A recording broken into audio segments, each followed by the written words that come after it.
Good morning, Sun City residents. This is Rusty Bradshaw with Sun City News and Stuff, and I'm here to give you the highlights from the Recreation Centers of Sun City exchange meeting that took place this morning.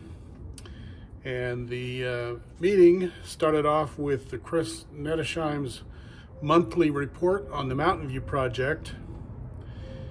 And she reminded everyone that the board had chosen the 3B option of the specific plans, and it included everything in the option 3,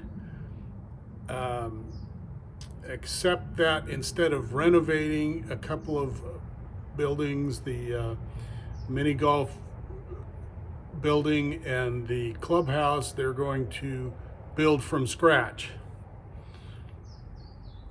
She also said the topographical survey is complete, and RCSC has shared their plans with Maricopa County. RCSC officials will continue ongoing sessions with Triarch, their construction manager at risk, and the board and RCSC members. They are still working on a calendar for the construction project. Triarch is in the design phase. Kraus Anderson is the construction management at risk company. And sharing those plans with the county officials they're not seeing any challenges for permitting. And it may be a case that the contractors won't have to do anything more for water retention than is already there.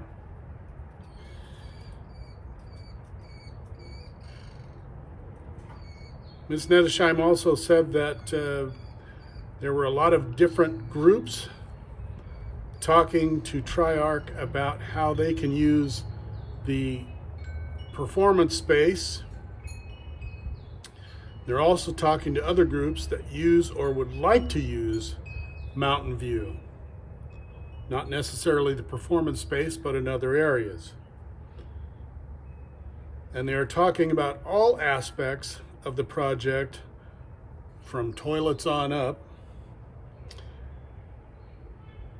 And they continue to get input from members. Now, as far as the topics from the last exchange meeting, first there was a resident who wanted to know why the cornhole courts at Lakeview did not open until 3 p.m. They believe that didn't work for summer hours, and they would like to open earlier. RCSC officials said they will open during center hours on a trial basis to see if that works and to see if it does not disrupt people in the adjacent building who are working there. They also reviewed the usage of those courts, and apparently it was very low.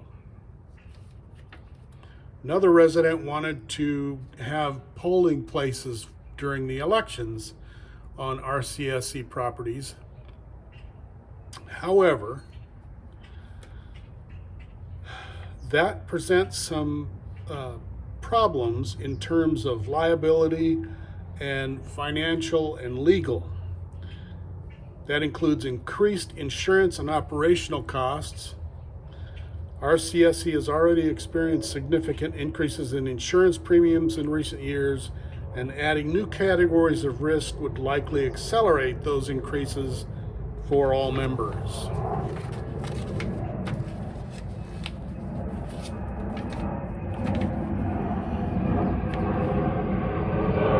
There was also a complaint about the customer service in the cardholder services office. A resident said they were treated poorly, and this is in regards to them trying to pay their golf fees, which has now been split.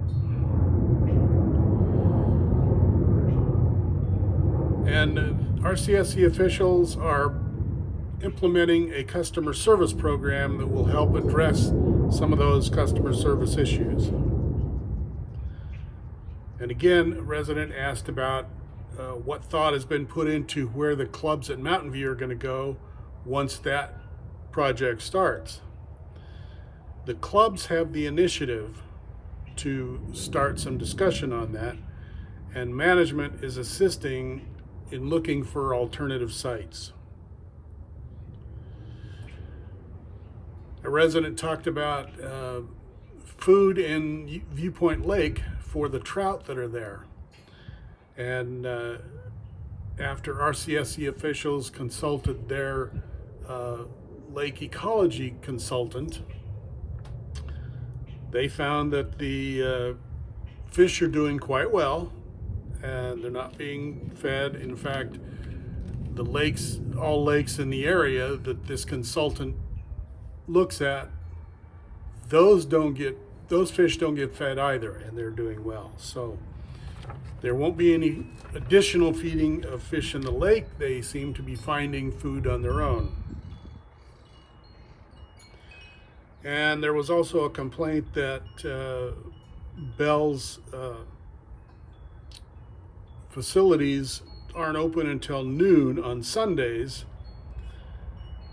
although the center hours say they open at 8 a.m.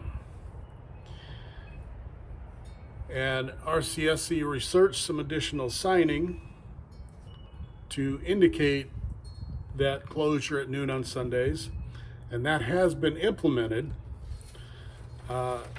Mike Diermeyer, Director of Operations, said that the sign was put inside near the bowling check-in area. He did not want to put it on the outside of the building because the restaurant there, George's, is open at 8 a.m. and he didn't want a sign outside to discourage customers from going to George's.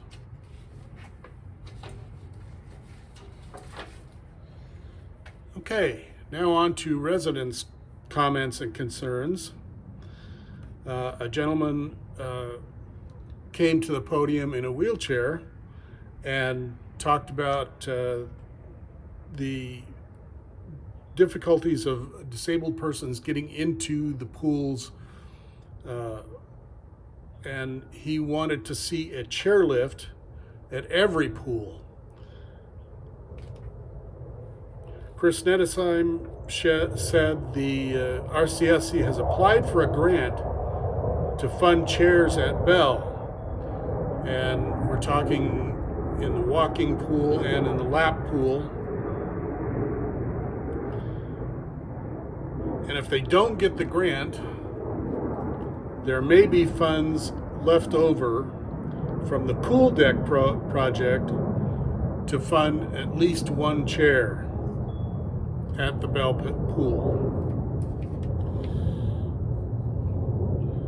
And another resident who has spoken before about this issue suggested instead of a theater that a multi-purpose facility in the same footprint as the planned Performing Arts Center be built at Mountain View instead of a full performing arts theater. Ms. Nettesheim said that his concerns would be legitimate if the Sun City Players was the only group or organization using the Mountain View Auditorium. But that is not the case. There are so many others that use that facility, and she listed off a long list of groups and performing clubs. She also countered this resident's claim that they're building a state-of-the-art. She said that they are not doing a state-of-the-art theater. Board member Rick Gray, responding to the resident's mention of a letter to the editor under a pen name, said that the letters in the paper that are anonymous he found appalling. Mr. Gray believes that if you don't have the courage to put your name to it, it is very sad. And I can tell you from my own experience as 42 years as a journalist, I have only used name withheld upon request one time. And that was because there was a legitimate concern about retaliation. I had dealt with a coach who got caught drinking and driving, and the school board kept him for the end of the basketball season, which he was coaching.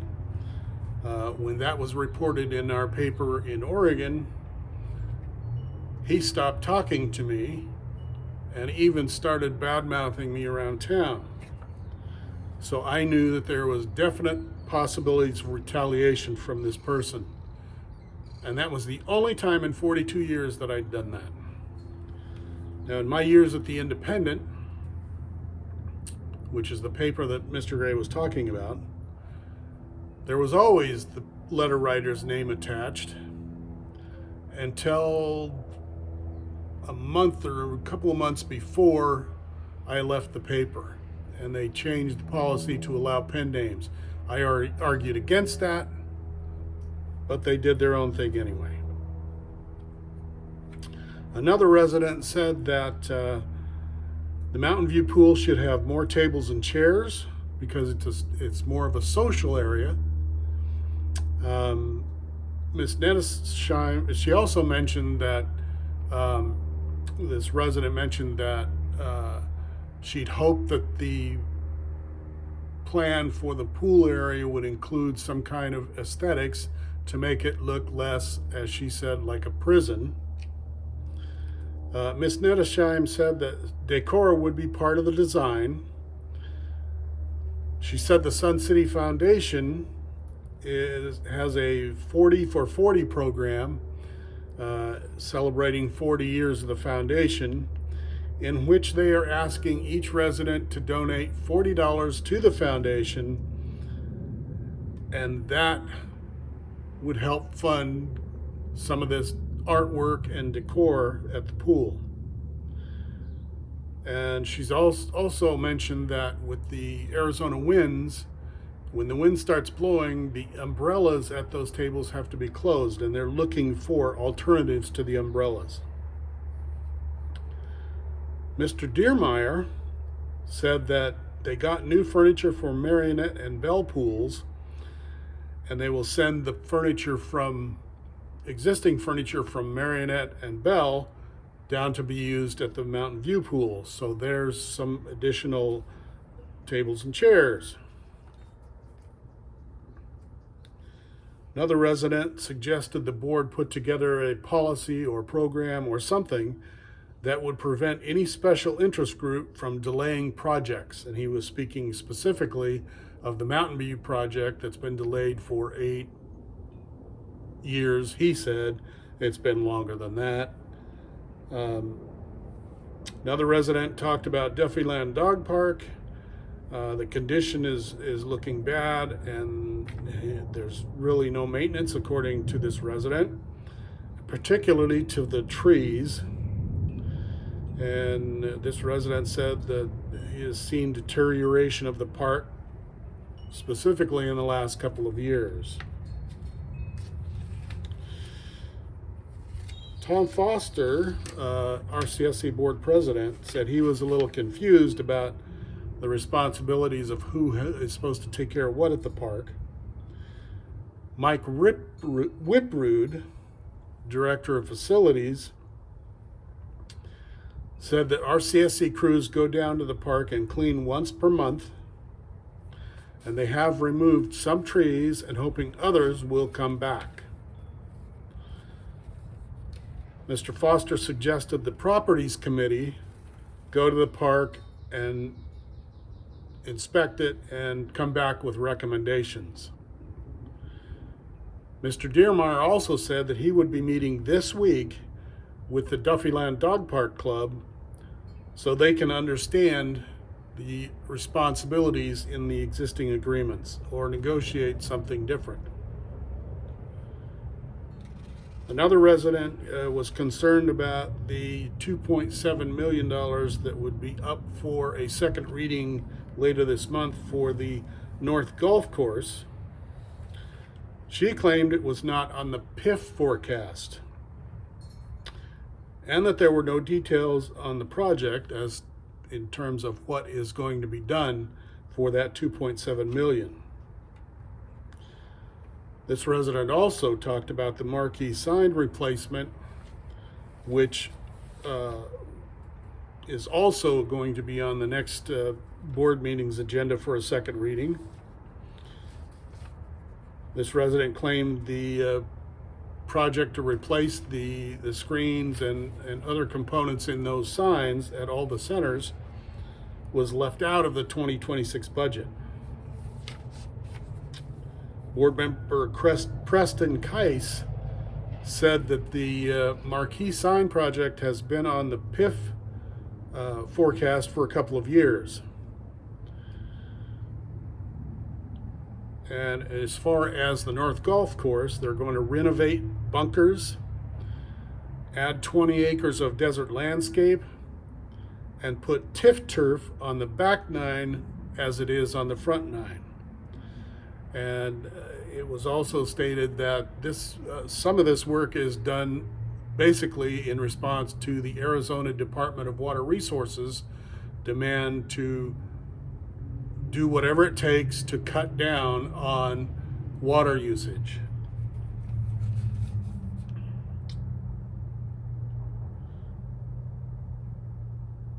And Nettesheim reminded the resident and all others that the money that is going to be spent on the marquee signs, some $827,000, is spread over 3 years and is adjusted for inflation over those 3 years. Another resident said that he was bothered that the board didn't seem to care about Duffeeland Dog Park, and he called it a wasteland. Another resident was concerned about the fact that you have to go down to cardholder services to get a guest pass, whereas in the past it was available to do online. She wanted to know why they couldn't do both online and in person. Mr. Deermeyer said that they lost the function to be able to do those guest cards online, and they are working on redeveloping that.